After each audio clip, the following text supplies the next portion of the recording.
আসসালামু আলাইকুম ভিউয়ার্স, আশা করি সবাই ভালো আছেন। আপনারা অনেক সময় শুনে থাকেন যে আউটপাস নিয়ে দেশে চলে যাও। তো আজকের ভিডিওতে আমি আপনাদের সাথে ডিসকাস করব যে আউটপাস কি, কাদের এই আউটপাস নেওয়া প্রয়োজন।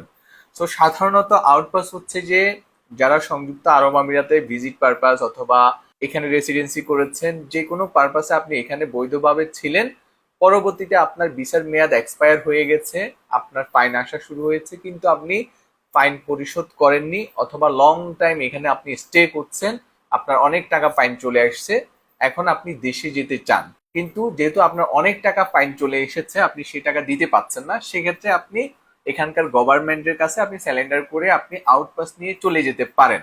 ওভারস্টে ফাইন না দিয়ে যদি আপনারা চলে যান, সেক্ষেত্রে আপনার ডিপুটেশন বা ব্যান হয়ে যাবে। তার মানে আপনি আর ইউইতে প্রবেশ করতে পারবেন না। তবে হ্যাঁ, যারা দীর্ঘদিন এখানে অবৈধভাবে আছেন, আপনি প্রায় 5 বছর 6 বছর হয়ে গেছে, বা অনেক টাকা ফাইন চলে এসেছে, আপনার দেশে যাওয়া খুবই জরুরি এবং আপনি দেশে চলে যেতে চান একেবারে, সেক্ষেত্রে আপনারা আউটপাস নিয়ে আপনারা যেতে পারেন।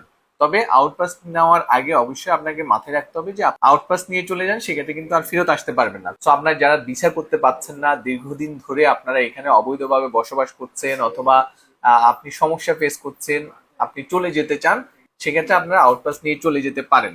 সো আপনারা যারা আউটপাস সার্ভিস চান, আপনারা আমাদের মাধ্যমে আউটপাস সার্ভিস নিতে পারেন, আমরা আউটপাস করে দিতে পারবো। আপনারা চাইলে আমাদের সাথে যোগাযোগ করতে পারেন। তো আউটপাস সংক্রান্ত যে কোনো বিষয় জানার জন্য অথবা আপনার কোনো কোয়ারি থাকলে আপনারা আমাদের এই নিচে দেওয়া নম্বরে যোগাযোগ করুন। আমাদের দক্ষ টিম আপনার সাথে কমিউনিকেশন করে আপনাকে এই বিষয়ে সহযোগিতা করবে। ধন্যবাদ সবাইকে।